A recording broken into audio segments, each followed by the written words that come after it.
didn't solve the LPT and you didn't solve the essence energy distinction problem. Do you believe in uncreated birds? And uncreated birds? I don't know what this got to do with LPT, but no, I don't believe in uncreated birds. No. Trinity. Do you believe in uncreated birds? I don't believe in uncreated birds. That has nothing to do with the topic. Okay, so when the Holy Spirit appeared and descended in bodily form as a dove, was that a created dove or an uncreated It said dove? like a dove. It doesn't say he was a dove. Was he a dove or not? No, he descended like a dove. Did he appear as a dove? It doesn't say how he appeared. It just says how he descended, and it was like a dove. So he didn't appear as a dove. It's a yes or no. It doesn't say whether he did or not. All it says is how he descended. Did God appear as a fire in the Old Testament? He appeared within a fire, not as the fire itself. It says he was within the fire. Was the fire created or uncreated? I would assume that the fire was created. Don't have any reason to believe the fire was uncreated. Was created. Okay, when Jesus, do you believe that the angel which wrestled with Jacob was the Son in the pre-incarnate state? Well, yes, I believe the angel of the Lord was the Son. Okay, and was the angel of the Lord who physically wrestled with Jacob and was doing wrestling moves, was that entity created or uncreated? Yeah, an angel is a form of office, so the entity would be referring to Jesus, and he was uncreated. The angel is simply a form of office. But what he appeared as, was that appearance, was that uncreated or created?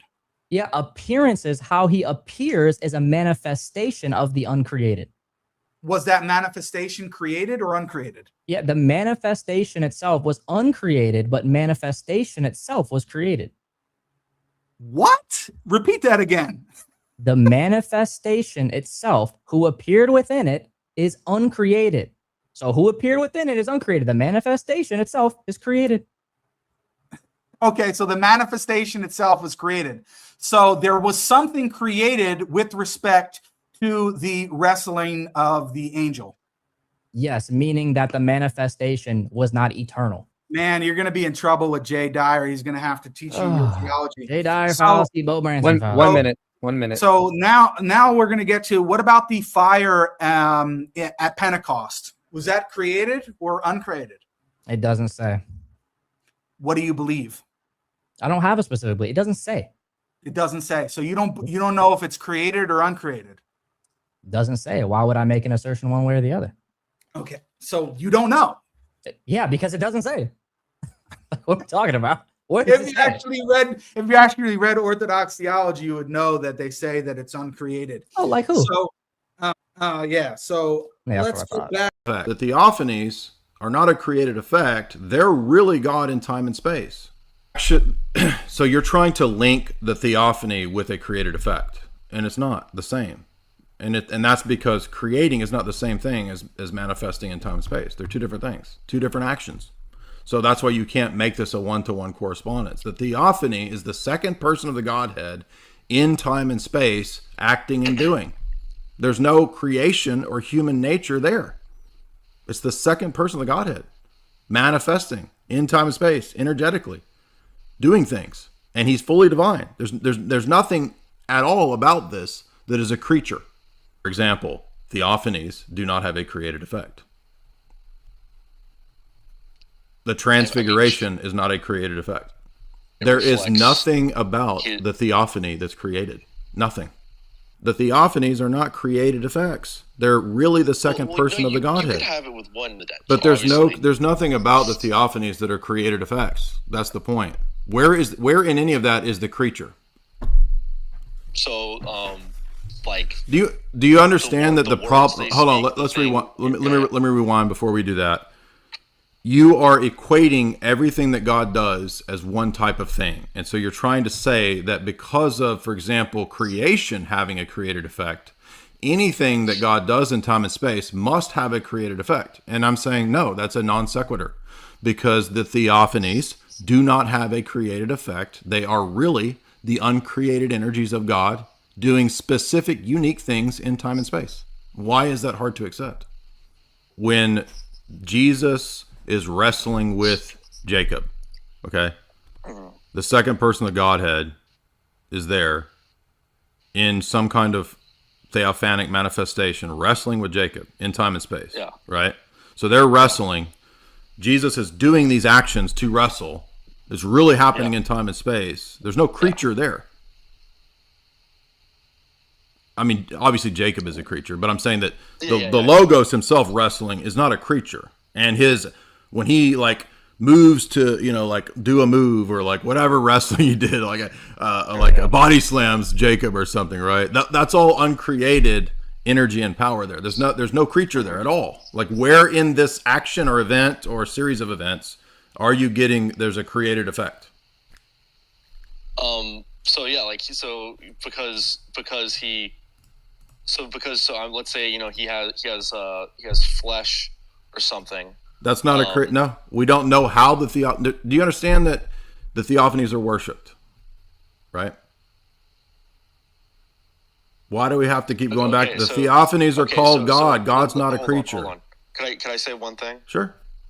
Really, the second person of the Godhead acting energetically in time and space to do different things. Mm-hmm. And do you understand that this is the same principle behind the incarnation? The only difference is that he takes on a human created nature. Mm-hmm. Yeah. Okay, so if it's the second person of the Godhead in time and space, he's not a creature. And he acts according to his nature and his power, which is divine and uncreated. There's nothing about that that's a creature. I don't know why you are stuck on this. Why do you feel that has to be a creature? So hold on. Let's give an example. So let's say in the case of wrestling with Jacob, when he injures the hip, okay, when he injures his hip, that's a created effect. Does that mean that he's uncreated? No. Okay, so yes, I think this is productive. So, for example, like when he's wrestling with Jacob, obviously the things he does are not created. They cause things that are like effects.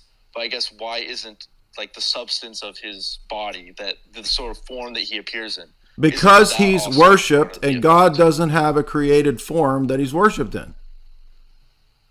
Do you not understand that the Theophanies are called God and are worshipped, bowed down to? You can't worship a creature. This is a very simple point. Do you not get that? No, I mean, I get your point. I mean, you're making a theological argument, and I guess it's a biblical argument. I mean, when people worship angels, when people worship angels, are they rebuked? When people worship angels, are they rebuked? Well, angels aren't manifesting the divine. They're energies. Creatures, dude. That's the point. Is that you can't worship a creature, and anytime people worship angels, they're rebuked, right? Yeah. Okay, so you can't worship a creaturely manifestation as if that's God. So the Theophanies are not creatures for the 100th time. It's a very simple argument. Mm-hmm. The fact that he injures Jacob's hip, and that's a created effect, doesn't make him a creature. The fact that he is in time and space doesn't make him a creature. If being in time and space, I think the argument was about whether. You said that he physically manifested, so doesn't that mean that he's a creature? Yeah, that is an effect, like his actual flesh, the flesh of the person he's wrestling with. Oh no! I thought you meant his. I thought you meant his physicality, like Jesus's physicality, or the Theophany's physicality. Right? Yeah. Is that what you're talking about, or are you talking about Jacob? Yeah. I'm talking about the Theophany's physicality, his flesh. That's not a created effect. Why do you think isn't that? Isn't it an effect of the uncreated energy? No, it's really him. There's no creature there. There's no created effects. Yeah. I'm fine saying that there's no creature there, but a created effect would be a creature.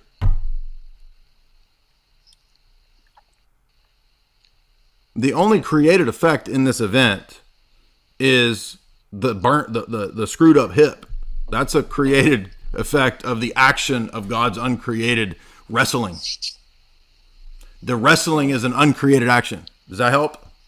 Yeah. No. I'm on board with that. Then what are you not on board with? What's the problem? I don't get it. No different with the Theophany, or excuse me, the Transfiguration, except that now he has a created nature, but it's still an uncreated energy shining through the created nature. Yeah. That part makes perfect sense to me. I think I kind of get what you're saying now.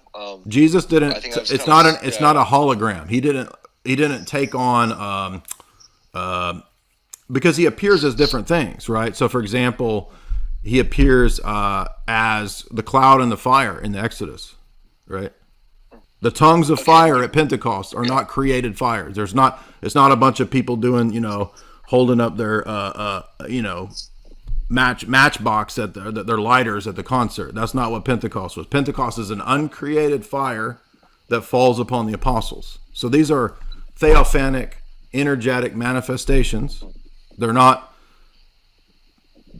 creatures, but they're really happening in time and space. So the same principle applies to the Holy Spirit as a dove, or to the tongues of fire at Pentecost. Does that help? Yeah. So, but then the sort of noetic effect on the mind of Moses, whoever, and what they sort of see, is that an effect? No, it's the direct perception of Jesus or the Trinity face to face. What does Paul say in 2 Corinthians 3? That when Moses went up on the mountain, he says he saw Jesus face to face before the incarnation. Mm-hmm. So, are you a Roman Catholic? No. What's your philosophy or your worldview? No, I'm Orthodox. Are you newly Orthodox? I've been in the church probably like 6 months or so. Okay, right. So all I'm telling you is the very things that St. Gregory Palamas says on these very questions. If you read Triad 3, he goes into a bunch of argumentation and detail about how there's different types of actions of God. And so some of those actions are things like theophanies, where you have a real manifestation of the second person of the Godhead without any created mediums. There's no created medium between Moses and Jesus at Mount Sinai. It's seeing him face to face. That's why Paul says that the only way that could occur is if Moses was deified. And that's why when he comes down from the mountain in 2 Corinthians 3, Paul says that Moses shined with the glory that he saw in the face of Christ. So that's a theosis. Moses had to partake of theosis to see Jesus on Mount Sinai. That's Paul's argument. So there's no creature there at all. Where's the creature when Jesus is talking to Moses? Yeah, no, that actually makes a lot more sense now. I think I was just kind of stuck up on the idea of like him having a sort of corporeal body, and then that body needing to be some kind of effect of his activity. Right. No, that's the Roman Catholic view, right? That's the Roman Catholic view, which is that the theophanies are created manifestations, and we do not believe that. That's, again, the whole of the argumentation about the theophanies is that they're uncreated. Yeah. So thanks for that. Sure. Triad 3, if you want to, if again, specifically, Triads 3. Palamas, Triads 3 is where he covers this very question. And is there anything else written on this that would be helpful? Well, the whole debate with the Barlaamite is relevant to this too, because there's several places where Barlaam makes similar types of arguments, and he says, well, grace has to be a created effect. And Palamas says, well, isn't grace God himself? And then Barlaam's like, yeah. And he's like, so you think God himself has an uncreated and a created element? That's polytheism. See, that's multiple gods, different types of gods. See, so dialogue with the Barlaamite covers this, and the Triads covers this. Question for Jake: can something manifest in reality? What kind of question is that? Of course.